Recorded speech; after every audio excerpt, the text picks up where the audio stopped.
It's the Brad and John Show. For June 24th, this is the B block, which means we start at right around 7:20 or so.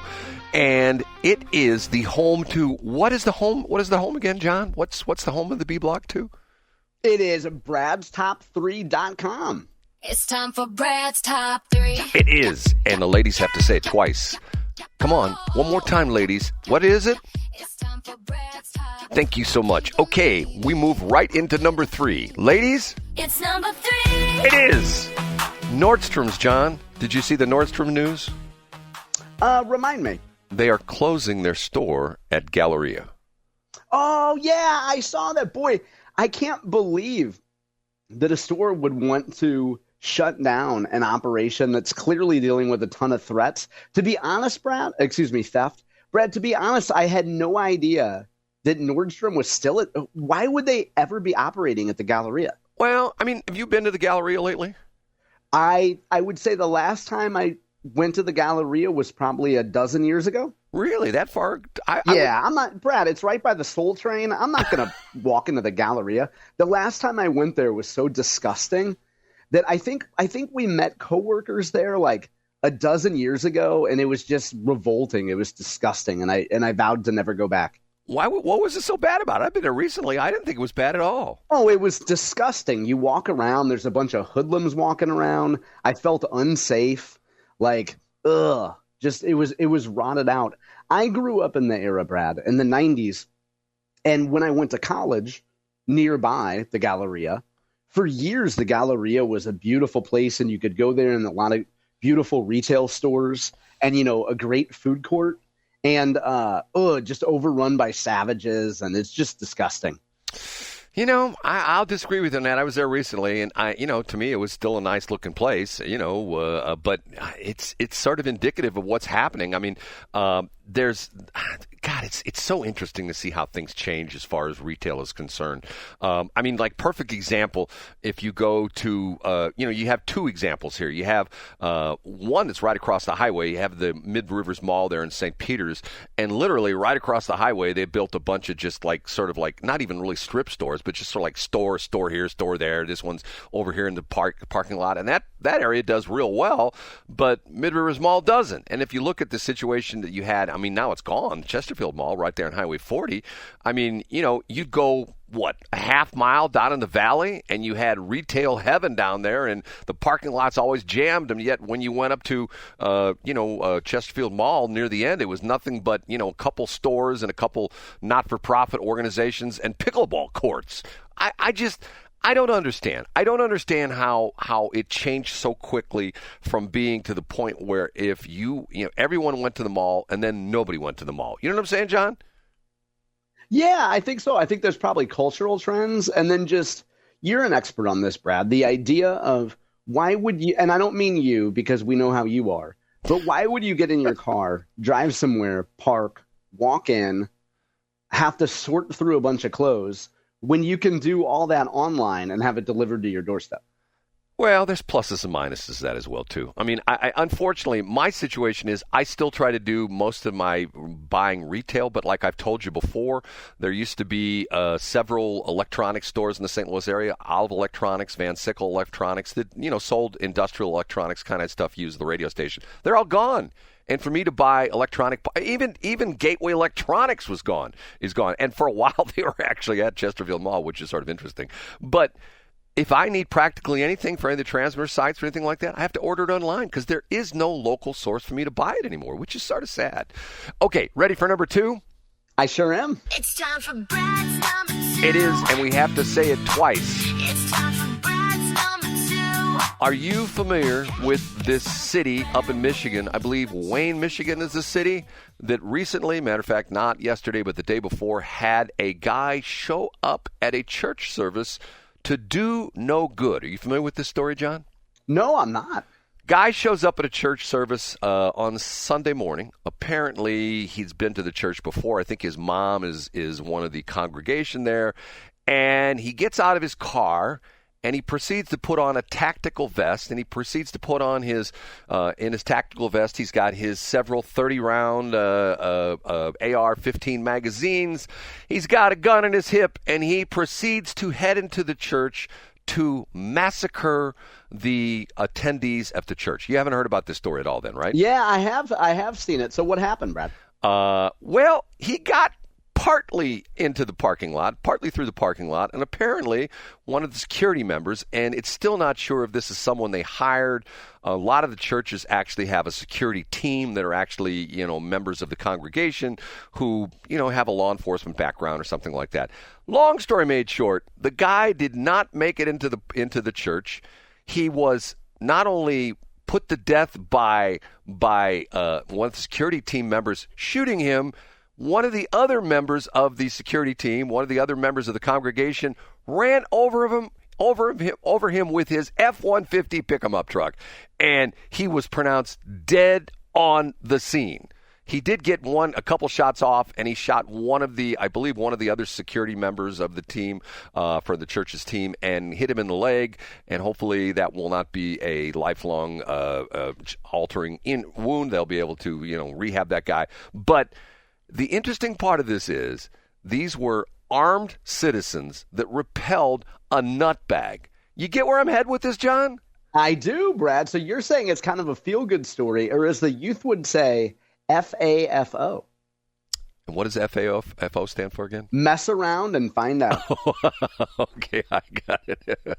Well, now, was this guy, Brad, jokes aside, did his mom say, was he mentally, I'm guessing he had some mental issues going on. Well, if you read the story, let me pull it up here real quick. I summarized it last night, and if you read the story, here it is. It refers to him essentially saying, released the identity of the gunman, blah, blah, blah, blah. Where is it? Let me keep going here. Don't you hate these things? Keep reading this article. Yes, I want to keep reading the article. Okay, let me go. Okay. And he says, Brian Anthony Browning, 31, of Romulus, Michigan. Police have not commented on a potential motive, but they said Browning's mother is a member of the church, and the suspect attended services 2 or 3 times over the last year. Browning was armed with an AR-15 style rifle, more than a dozen fully loaded magazines. Okay, a 30-round magazine, if you got a dozen, 10 would be 300 rounds of ammunition. So 12 would be like 360 rounds of ammunition. Yeah. Semi-automatic handgun with extended magazine and hundreds of rounds of ammo. Okay. And police received multiple 911 calls from Cross Point Community Church on Sunday, 11:06 a.m., reporting a white male suspect wearing camouflage clothing and a tactical vest, getting guns out of his car and going into the church. Witness told officials he saw the suspect driving a silver SUV erratically in the church parking lot before the whole thing went down. And then it talks about the fact that minutes later, police received multiple 911 calls reporting that shots had been fired, and a parishioner driving a pickup truck struck the alleged gunman in the parking lot. Yes, they took matters into their own hands. And see, like I said, some people say this is a sarcastic, or what's the term when you say something is facetious? Facetious term of facetious phrase. When seconds count, police are minutes away. Okay, the idea being is that you've said that a lot on the show. Right, when the stuff hold it in when I would use the Shelley phrase, Brad. When the defecation contacts the rotary oscillator, as Shelley used to always say all the time, which I got a kick out of every time we'd go into something. She said, "Well, hold on a minute now. When the defecation hits the rotary oscillator," thank you, Shelley. I think that's an FAA term or something like that. But they took matters into their own hands, and they essentially neutralized the threat, to use military terms, right? Yeah, and they saved a lot of lives by doing Exactly. And the point being is people going, oh, there has to be a gun-free zone. Once again, you advertise a gun-free zone by putting those signs at your business. The bad guys go, oh, no resistance there. Get what I'm saying, John? I do, and Chris Rock famously talked about it in his song, No Sex in the Champagne Room. He said, don't go to parties with metal detectors. Yeah. Sure, it feels safe inside, but what about all those ninjas waiting outside with guns? They know you ain't got. There you go. Okay, and now it's final, the last one today. And now, big finish, Brad's number 1. number one. What? It's number one. What?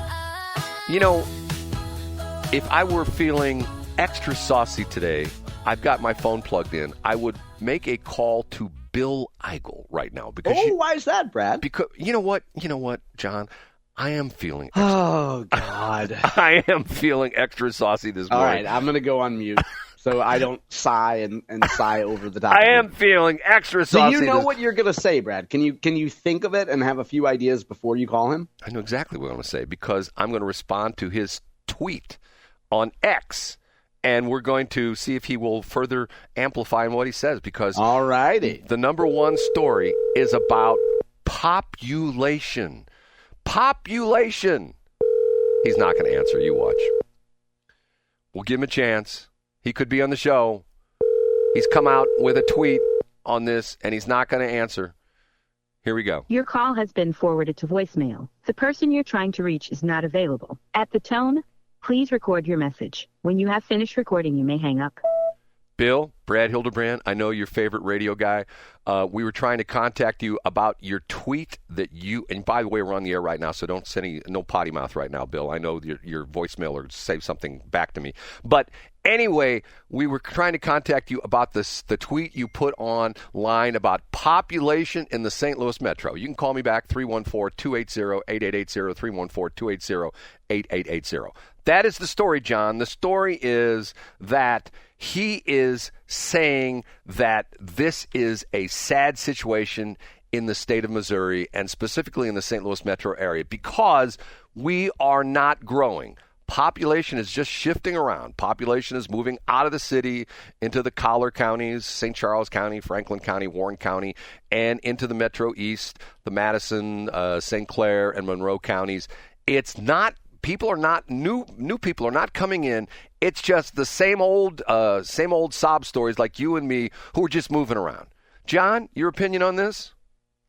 Is Eigel's main argument here, I'm just guessing, that we need to have a more business-friendly climate, that we need to attract businesses and therefore their workers to the state? Let me see if I can find his exact quote. I thought I had it saved here. Because that's pretty – I mean, I doubt – Bill wouldn't just lament population numbers without saying, hey, this is why we need to do X, Y, Z. Well, he had a somewhat lengthy post here. Did you read it or did you not read it? Oh, no, I read the whole thing. Okay. Here. This is what he says. And matter of fact, the reason I brought this up, this is a Post-Dispatch article, and the article was titled, the title ours is the article on the Post-Dispatch was, "We Are in Trouble." And he lists the Post-Dispatch article, and he says... Yeah, it's on the front page of stltoday.com today. Right, he says, "I've been saying for years that population stagnation is the biggest problem the St. Louis region faces. We are reminded this year again that no major solutions are likely to emerge from Jefferson City, meaning that we must take steps to improve the fiscal and social situation ourselves. The answer is less government, taxes, and regulation, not more." You know what? I agree with Bill. The only problem is that Bill would put in all sorts of goofy new regulations about the fact that you have to stand so many feet away from a church parking lot and you can't have an abortion. I don't think Bill would do that. I'm not a spokesman for Bill, but I don't think so. Well, even though Bill, and I'll give the background, and John will always say, well, Brad's only said this 23 times. No, go ahead, Brad. I think thanks to you, we have a lot of new listeners due to the improved signal, and they probably haven't heard the story before. I've known Bill for probably almost 20 years. Who did he used to work for, Brad? Did they used to advertise with you? No, he didn't work for. He owned the company. It was called St. Louis. That's what I mean. Go ahead. St. Louis Skylights. It's still in business today. He sold the company.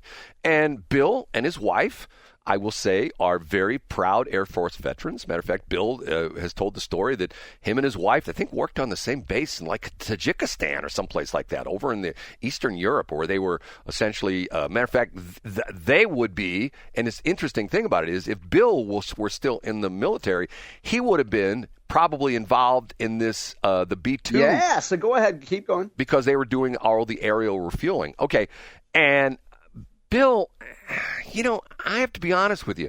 He talks a pro-business stance, but I don't really see it. I mean, why? What about him is not pro-business? No, I'm not saying he's not for business. I just don't see. See, there are certain things that keep coming up in the legislature, okay? And one of them being abortion, okay? I know Bill is anti-abortion, okay? It's like, okay, if you have someone that, like let's say you just brought up Chris Rock, okay? Chris Rock. Okay, what does everybody remember Chris Rock for now, right? What does everybody remember Chris Rock for? Well, recently being slapped by that cuck Will Smith. Exactly. And the problem with that is that you could say, hey, Chris Rock, and some people could say, oh, this movie was great, and this comedy special was great. The point you're trying to make here with 3 minutes left in the segment is that by focusing on abortion, we're telling people that Missouri's focused on the wrong things? Is that what your point is? It becomes non-inclusive. By doing things like that, you are sending the message that, hey, the buckle of the Bible Belt is not in Springfield anymore. It's right here in the St. Louis metro. And if you adhere to our super-duper, ultra-Republican, ultra-conservative, anti-rhino Rick and Tracy viewpoint, then you're welcome to come into the St. Louis area. But if you don't, stay the hell away. Get what I'm saying, John? Sure. And I think voters had a choice in the state Senate district, and they elected him twice. And then he came in second for governor. So, I mean, I guess the voters have their say, right? What's that saying? If you come in second, you're the first loser? Isn't that what it is? See, these are the kind of things you would never say if Bill had answered the phone. You would say, Bill, how does your hair remain so impeccable in this humidity? Bill, remember when you worked for that company? People don't believe this. Matter of fact, you used to own St. Louis Skylights. You know, you would never criticize Bill when he was on the air. I have before. No, you haven't. Well, not when I've been on the air with you. I have before because of the fact that I've said, how many times have I said that, and what's interesting about it is how many, and John's always one of the kind of things where he says, don't tell anything about what we talk about in our conversations on the phone. Yeah, and I sound like a dummy when I say it too. Do my voice again, Brad. Go ahead. Okay. How many times what? Okay. How many politicians do I know who have told me off the record the best thing to happen to the Missouri Senate was no Bill Eigel? Yeah. Now, have you brought that up with Bill on the air? Hold on. I'll call him again. You haven't, and you won't. Brad, by the way, if people want to find Brad's top 3 today, where could they go, Brad? Hold on. I'm calling Bill again. We'll see if he'll pick up.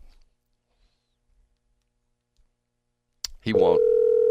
It's going to be a 2 Bill Eigel day. See, I think this sets a subliminal message, John. I mean, and once again... Your call has been forwarded to voice. Once again, it's one of those things, it's not what you say, it's what you don't say. Get what I'm saying? Yeah, so Bill is saying, so you don't like elected officials standing for pro-life issues because it might offend pro-choice people. I see the whole abortion thing. You're never going to win that argument. Let's go back to the old days of Jim White. You kid about. Oh sometimes. Yeah, what did he used to say? What did the big bumper used to say? He Brad? would start off his show by saying, "These are the things we're not going to talk about because I wonder if there's a rinky-dink station in Vermont where there's somebody there saying, I don't like it. I don't like it when our Democrat legislators talk about a woman's right to choose because that's not inclusive. We're driving away pro-life voters from right here in Ben & Jerry's, Vermont." And then he probably has a co-host who's reasonable, who says, yeah, but maybe, people can vote on this stuff. And if pro-life people want to live here, they can. And if not, they don't have to move here. John, you just brought up something very interesting. There's 2 big reasons why I would never move to Vermont. You know what those 2 reasons are? Are they called Ben & Jerry's? Yes, exactly. That's why I would never move to Vermont. Ben and Brad, Jerry's. I'd like to compliment you. I am on Brad's top 3. And you have written 5 stories with your byline of everything from Kristi Noem to race-based hair discrimination. And they all say by Brad Hildebrand. I thought I took and that. Not a single one of them says written by Annalise Hanshaw by the Missouri Independent, even when you click on it and scroll to the bottom. John, I thought I fixed that, but apparently no, I haven't. No, it's not. You didn't. Okay, I'll fix it. John is the guy that, matter of fact, this is interesting. John is the guy, not a lot of people have said this before, but John is a car expert. And I spent like $400,000 restoring a 1964 Pontiac GTO. And I took it And over. then I went in and I said, you missed one detail on it, Brad. Right. You stole the complete model from 5 other people and said that you built it and didn't give them any credit. That's exactly what happened with the car, right, Brad? As John looked at it, and I said, John, it's ready for the concours, which are like the ultra elite car shows. It's ready for the concours. And John looked at it. He went over and he says, oh my God, Brad, it's not, because you don't have a T3 headlight on the front. You've got I one know, and T3 you replaced headlight. Ford, and you put Hildebrand to take credit for you designing and building the car. No, I didn't. Okay,